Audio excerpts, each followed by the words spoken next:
So let me just, very briefly, those of you knowing the universities in Japan, we have 778. That's up actually from 523 just in 1992. So tremendous growth in the early 90s with universities. Okay, and now we've entered into what some people call sort of the era of not turning any student away. Kind of, we've got more spots available than students that are coming in. Okay. Whether this is a problem or not, I'd let you to make those arguments. But that's the reality that we have. The numbers there, 597 private institutions, we have the public, and of course the national institutions as well. Just under 3 million students in 2010. You can see again the breakdowns there. In terms of programs that offer international programs though, we're now dropping down to only 45% of Japanese institutions that offer international programs. Okay, and again, this is from JASO, which is the Japan Association for Study Abroad. Japan Association for Student Support Services, something like that. But JASO, they're one of the main entities that offers these types of statistics. They work together with the Ministry of Education on presenting this. Okay. So we're dropping down. In terms of institutions that offer special short-term courses in English, we're down now to just 66 institutions. Okay, so we're getting, again, quite small. Private 35, national 31, local public institution. Okay, and these numbers came from a Ministry of Education report on the outline on student exchange system, which came out in 2009, which is actually presenting data which is from 2008. Okay, so again, there's a lag time here. Perhaps some of you have seen, the numbers since 1985. 1985 was a year that Prime Minister Nakasone came out, with a vision for the 21st century. We're not going to talk about Nakasone's politics, but I wonder, he might have been in some ways a little ahead of his time. Already thinking about the 21st century in 1985. So his goal was to get 100,000 students. Now, as you can see, that wasn't realized until 2003. It took 17 years to do that. But it did double from 1993 to 2003. And I guess that's where this other plan that has been talked about, and I'll share with you in just a bit, the 300,000 exchange student plan, which was announced in 2008. Okay, that what was happening is that we had a quality of student up until 2008. Now we're looking for the quantity of students. So it's a kind of a shift in educational policy and attracting students. So we want to go from almost 142,000 students now to 300,000 students by 2010. Okay, and I'll be talking a little bit about that plan in just a second here. In terms of the numbers for international students, again, you can see right there in front of you 72,000 plus undergraduate, junior college, technical. The breakdowns there is we're looking, those who are identified as short-term students right here, okay, which I think most of you in this room are, about 11,800 or so, which is only 16% of the total number of students that are coming in. Most of those are coming from China, Korea, and the United States, okay, combined for 7,000 of those, 62%. And then we have Taiwan, France, Germany, the UK, Thailand, and Australia as the other countries that are sending over 100 students for short-term programs, okay? So 82% of short-term programs, students on short-term programs in Japan are coming from just 9 countries, okay? Not a very global outlook in many respects, right? Okay. Now this is where we kind of get into problems with numbers and counting, okay? JASO says that of this number of undergraduates, the 72,000, okay, 41,000 of them are at 30 institutions that JASO has cited. Okay, that means 29% of the students are at 9% of institutions offering international programs. So again, we're seeing a shrinking. Okay, the overall shrinking of where students are coming from and where they're studying. For example, the 17 private institutions that JASO cites have 22,000 of these students. So places like Waseda have 3,500 students, to Josai International have 670 students. Okay, the 13 national, we have about almost 19,000 students there. but Tokyo University has 2,700 of them. Yokohama has 803. So again, this is from that JASO report, the Ministry of Education report. You can find it online, and you can see for yourself the numbers involved there. Okay. Again, this was from May of 2010, the statistics here. Now this 300,000 plan, very briefly, launched in 2008. Okay. Again, I talked about it being a post 100,000K international student plan, where we're focusing on a change from quality of student to quantity of student. Okay. So we did see an increase, but from 2004 to 2007, it's kind of stagnated. Okay, and that's why Fukuda came out in 2008 with this plan to, a plan that was to create a Japan that's open to the rest of the world. Okay, as part of the country's global strategy, this sort of Asian Gateway Initiative. Okay, so again, the goal of getting to 300,000 students by 2020. Now there are 5 key components to that.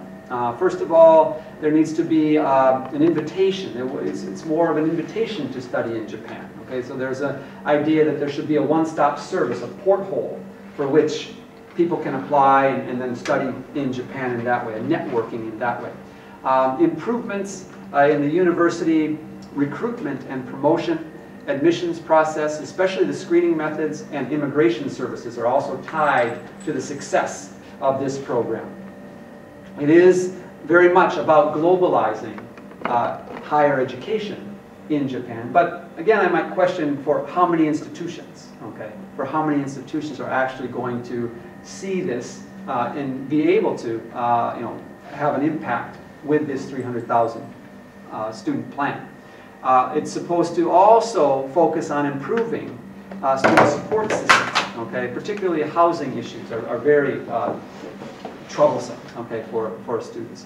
And the idea that after you graduate, it's tying into the employment system, which is something that's not very well done at this point, okay? Now in addition, okay, so we're talking about doubling the number of students in 12 years, okay? Why? Looking to maintain Japan's global share, 4 to 5% of OECD statistics, okay? Internationalizing the student population, desire to get to 10% of student population, okay, in Japan as being internationalized. Right now we sit at 2008, we have 3.5%, okay? So, question, can Japan add 12,000? 12,000 international students every year, from 2008 to 2020, right? One way that could help, changing the definition of an international student, for example. So students that are enrolled in language schools aren't counted, okay, in the current number, in the current 141,000. Those aren't counted. They have a different visa. They're called pre-college students, so they're not counted within the college or the university visa holders, okay? So if we did that in 2008, we moved from 123,000 up to 158,000, okay?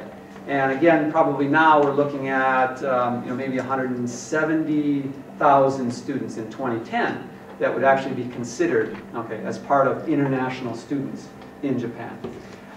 In addition, we could start counting students that come in just for shorter term programs, the language programs that many universities run, culture and society programs that occur for 5 or 6 weeks. So those under, of course, staying under a semester are not counted in this number as well. I don't know how many that would boost it up, but maybe a few thousand more students, okay? The other problem with the plan is that when it was announced, it was very much a focus on just the incoming students. There was no mention of Japanese students going out, okay? And this was this doesn't make it a plan, right?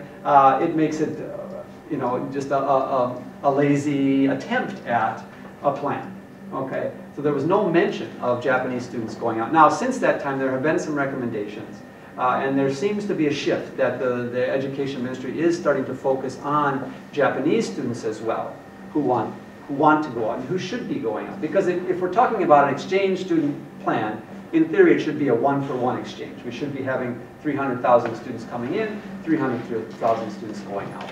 Okay, so there might be some hope there that the ministry has finally caught on that it does need to be a two-way plan, not just a one-way street. Okay, so you know the world awaits, right? The world awaits, but you know where's the market? Okay, confused by this map? I hope so. I'm going to use that as an opportunity to take a drink while you think about it. What do you think it represents? Any guesses? The network. Network between the universities. Okay, good guess. Anybody else want to venture a guess?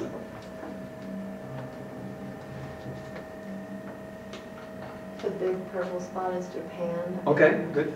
All right. The small areas are where the Japanese students go to study abroad. Ooh, we're getting closer, right? So here's your map, right? Good. You recognize that Japan has been blown way out of proportion.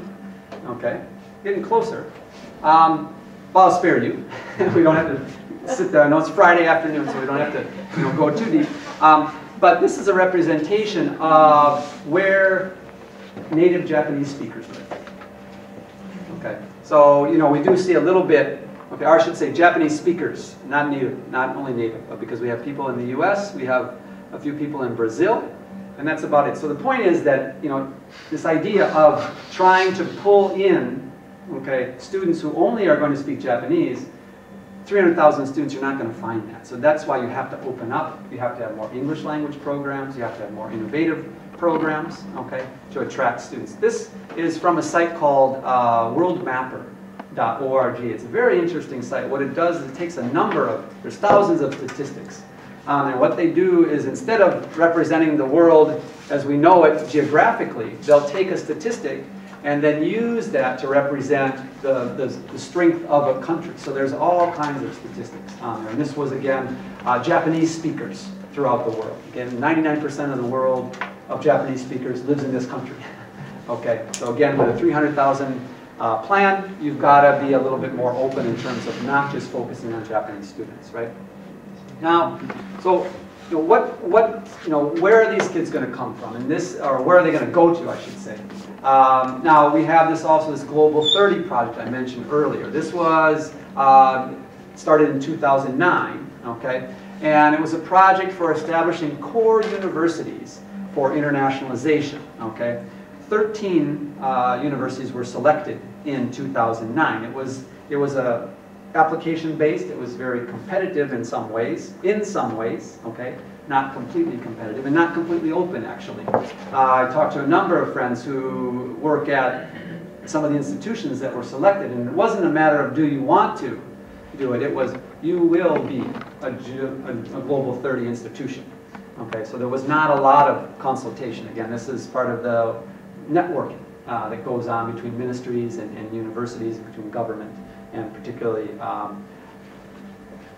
well-known, okay, well-established institutions. Okay, these would be the core institutions that would absorb those 300,000 students coming in. Okay, set up for a 5-year period, and even last year when I talked to people, they were already saying the funding is already running out. Okay, but each institution was to get between 200 and 400 million yen for this program.